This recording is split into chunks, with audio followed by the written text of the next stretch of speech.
Odisha plus खबर ही बासिंगी पंचायत रे नुआ ओडिशार पंचायत स्तरीय सचेतनता शिविर अनुष्ठित।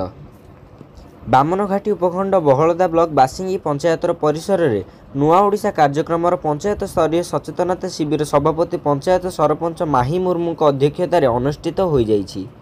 एथिरे सम्मानित अतिथि भावे एबीडीओ शक्ति प्रसाद पाइकराय, नोडाल ऑफिसर सिद्धार्थ पाल, बीपीएम सरोज कुमार मल्लिक, आईसीडीएस अधिकारी बीणापाणी मिश्र, 26 नंबर जिला परिषद सभ्या सूर्यमणि हांसदा, पूर्वतन विधायक साइबा सुशील कुमार हांसदा, पीईओ प्रियंका सेठी और बीएलएफ लीडर रश्मिता महाकुड़ प्रमुख उपस्थित थिले।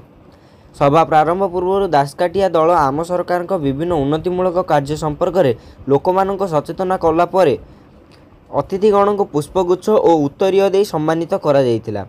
एहापर श्री जगन्नाथ फोटो चित्र रे अतिथिगण प्रदीप प्रज्वलन करथिले। तत्पर अतिथिगण नवीन सरकार विभिन्न योजना विषय रे लोकमानक अवगत कराइथिले। एठारे थिबा स्टॉल माध्यम रे लोके सेमानकर समस्या गुडी को जणाइबा सहित तार आशु समाधान पाई परिबे बोली सूचना देइथिले।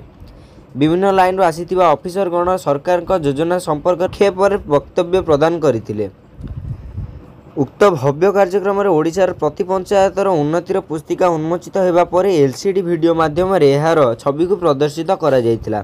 एही सभा को बीपीएम सरोज कुमार मल्लिक परिचालना करथिला बेले नोडाल ऑफिसर सिद्धार्थ पाल धन्यवाद अर्पण करथिले।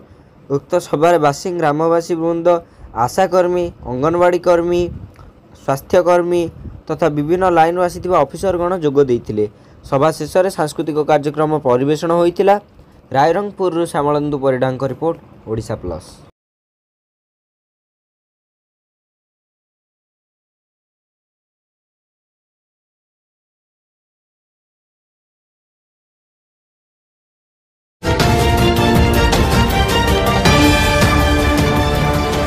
ओडिशा प्लस खबर ही